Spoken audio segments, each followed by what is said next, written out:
یہ حدیث سمجھاتی ہے کہ اگر ہمیں کم ملا ہے نا، مشکلات ہیں، یہ عیب نہیں ہے بلکہ ایمان کی ایک علامت ہے، اصل انعام تو آخرت ہے۔ حسد اور مایوسی سے بچنے کا کیا طریقہ ہے؟ آپ صلی اللہ علیہ وسلم نے ہمیں کس طرح بتایا کہ اس سے بچا جائے؟ آپ صلی اللہ علیہ وسلم نے بتایا، صحیح مسلم اور صحیح بخاری کی حدیث ہے، صحیح بخاری میں 6490 اور صحیح مسلم میں 2963، اوپر والوں کی طرف نہ دیکھو بلکہ ان کی طرف دیکھو جو تم سے نیچے ہیں، تاکہ تم اللہ کی نعمت کو حقیر نہ سمجھو۔ بالکل وہی بات جو میں نے آپ کو پہلے بتائی کہ آپ صلی اللہ علیہ وسلم نے یہی فرمایا کہ اپنے سے اونچے کو مت دیکھو، نیچے کو دیکھو، تمہارا ایمان اور تقوی قائم رہے گا، اور اگر ایسا نہیں کرو گے تو تمہارا ایمان جاتا رہے گا۔ یہ حدیث اس کیفیت کا علاج ہے کہ جب ہم دوسروں کو دیکھتے ہیں تو دل میں محرومی کا احساس بڑھتا ہے، لیکن اگر ہم اپنے سے کمزور شخص کو دیکھیں گے نا تو اللہ تعالیٰ کی نعمتوں کا شکر ادا کرتے نہیں تھکیں گے، خود ہی ہمارے منہ سے شکر کے الفاظ نکلتے جائیں گے۔ آپ صلی اللہ علیہ وسلم نے بتایا کہ صبر پر کیا انعام ملے گا، صحیح بخاری کی حدیث ہے 1469، کسی کو صبر سے بہتر اور وسیع تر عطیہ نہیں دیا گیا۔ سبحان اللہ، بے شک یہ صبر آپ کو ایسے ایسے انلوک دروازے کر دیتا ہے کہ آپ خود بھی سوچ نہیں سکتے، لیکن سچا صبر اور برداشت دونوں میں بہت ڈفرینس ہے جو ہم سمجھ نہیں پا رہے ہوتے۔ ہم کر برداشت رہے ہوتے ہیں لیکن ہم کہتے ہیں کہ ہم صبر کر رہے ہیں، جبکہ صبر کا تو مقام ہی کچھ اور ہے۔ صبر تو وہ ہے کہ جب کہہ دیا کہ اللہ تیرے حوالے تو سب پھر اس کے حوالے، یہ ہے صبر۔ ہمیں اپنے نبیوں کی زندگیوں سے، ان کی مشکلات سے بہت سارے سبق ملتے ہیں، لیکن ہم سیکھتے نہیں ہیں۔ اگر آپ کے دل میں کبھی یہ سوال ہے نا اللہ مجھے کیوں نہیں دیتا، تو ہمیں انبیاء کی زندگی دیکھنی چاہیے۔ حضرت ایوب علیہ السلام کا واقعہ، ان کا صبر، ان کی بیماری، ان کا فقر، ان کی اولاد کی آزمائش، لیکن انہوں نے کبھی اللہ سے شکوہ نہیں کیا تھا، وہ صابر رہے۔ سورہ انبیاء کی آیت نمبر 83 ہے، مجھے تکلیف نے چھو لیا ہے اور تو سب رحم کرنے والوں سے بڑا رحم کرنے والا ہے۔ سبحان اللہ، اللہ تو ہے ہی رحم کرنے والا، اللہ تو ہے ہی مہربان، اللہ تو ہے ہی رحیم، وہ تو ہے ہی رحمان۔ بے شک اللہ نے ان کے صبر کے بعد سب کچھ ان کو لوٹا دیا۔ سبحان اللہ۔ حضرت یوسف علیہ السلام کی آزمائش، حضرت یوسف علیہ السلام کو بھائیوں نے کنویں میں پھینکا تھا، غلام بنایا گیا، ان کو جیل میں ڈالا گیا، اس جرم کی سزا ملی جو انہوں نے کبھی کیا ہی نہیں تھا۔ آخر کار اللہ نے ان کو صبر کا کیا انعام عطا کیا، مصر کا وزیر بنایا۔ ان کی زندگی یہ سبق دیتی ہے کہ جب صبر کرو گے نا تو اللہ آپ کو اس سے ضرور نوازے گا، اور اس میں ہی حکمت ہے، صبر میں ہی بھلائی ہے۔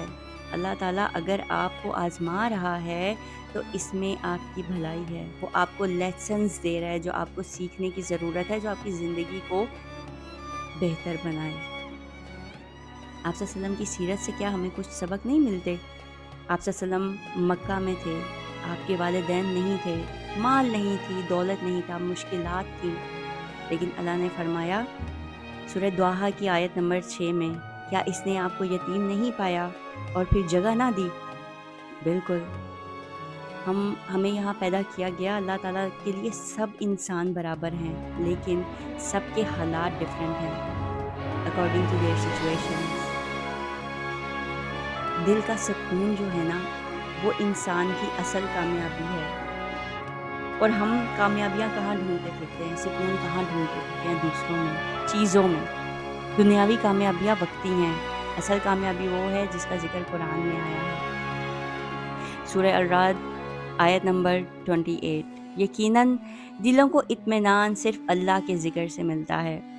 یہی وہ جواب ہے کہ مجھے کیوں نہیں ملا، کیونکہ اصل دولت سکون، بالکل سکون ہے، اور یہ اللہ کا ذکر ہے جس سے آپ کو دلی تسکین اور سکون ملتا ہے۔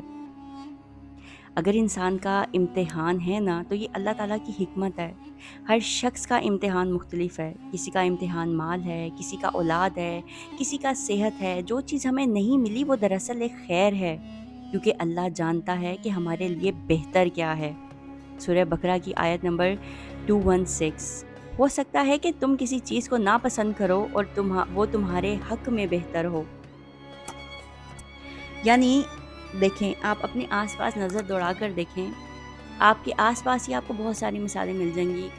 کئی لوگ جو ہیں ان کی اولاد نہیں ہے، کئی لوگ ہیں صحت نہیں ہے، کئی لوگ ہیں بہت زیادہ غریبی ہے، فاقہ ہے.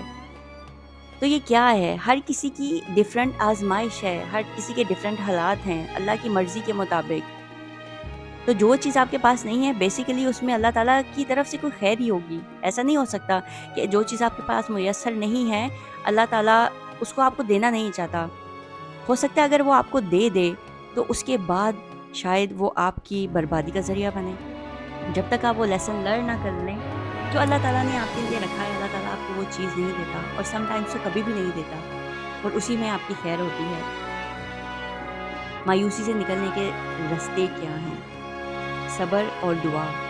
جیسے حضرت یونس علیہ السلام نے مشکل میں دعا کی تھی مچھلی کے پیٹ میں، لا الہ الا انت سبحانک انی کنت من الظالمین.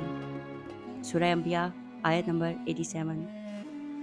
شکر و قناعت. نبی صلی اللہ علیہ وسلم نے فرمایا قناعت ایسا خزانہ ہے جو کبھی ختم نہیں ہوتا. یہ مسند احمد کی 22,613 آیت جو ہے حدیث ہے. توکل. جو کچھ ملا ہے نا اس پر راضی رہنا سیکھیں اور باقی سب کچھ اللہ پر چھوڑ دیں. جب دل میں یہ شکوہ آئے سب کو تو سب کچھ مل رہا ہے لیکن مجھے کیوں نہیں مل رہا، تو یاد رکھیں یہ سب کچھ ملنے کا مطلب کامیابی نہیں. اللہ نے ہر ایک کو الگ امتحان میں ڈالا ہوا ہے. اصل دولت ایمان، صبر، قناعت اور دل کا سکون ہے. جو چیز آج آپ کے پاس نہیں ہے نا کل وہ آپ کے حق میں خیر ثابت ہوگی. اللہ تعالیٰ ہمیں صبر، شکر، قناعت اور اپنی رضا پر راضی رہنے کی توفیق عطا فرمائے. اللہ تعالیٰ ہم سب کو اللہ تعالیٰ کے جو بتایا ہوا دین ہے، آپ صلی اللہ علیہ وسلم کا بتایا ہوا دین ہے، اس پہ چلنے کی توفیق عطا فرماتا رہے، اور ہم سب اپنے ایمان پہ قائم رہیں اور دائم رہیں. آمین. تو آئی ہوپ کہ میری آج کی ویڈیو سے آپ نے کچھ نہ کچھ گین ضرور کیا ہوگا، اور اگر آپ نے گین کیا ہے تو کائنڈلی میری ویڈیوز کو زیادہ سے زیادہ شیئر کریں، میرے چینل کو سبسکرائب کریں، بیل آئیکن ضرور پریس کر دیں تاکہ میری آنے والی ہر اپڈیٹ آپ تک ٹائم ٹو ٹائم پہنچتی رہے. اور یہ بالکل فری ہے، آپ میرے چینل کو سبسکرائب کریں. صدقہ جاریہ اگین میں یہ کہوں گی اللہ تعالیٰ کو بہت پسند ہے، اور کیا پتہ آپ کی کسی ایک شیئرنگ سے کسی کی لائف چینج ہو جائے. تو کنجوسی کیسی. کائنڈلی میری ویڈیوز کو زیادہ سے زیادہ شیئر کریں، لائک کریں، سپورٹ کریں، کیونکہ آپ لوگوں کی سپورٹ ہی ہمیں کرش دیتی ہے to make more videos. Thank you so much for watching my video. مجھے اپنی دعاؤں میں یاد رکھیے گا، میں آپ سب کو اپنی دعاؤں میں ہمیشہ یاد رکھتی ہوں. تھینک یو سو مچ. اللہ آپ کو اپنے حفظ و امان میں رکھے. ملتے ہیں اپنی اگلے ویڈیو میں، تب تک کے لیے اللہ حافظ.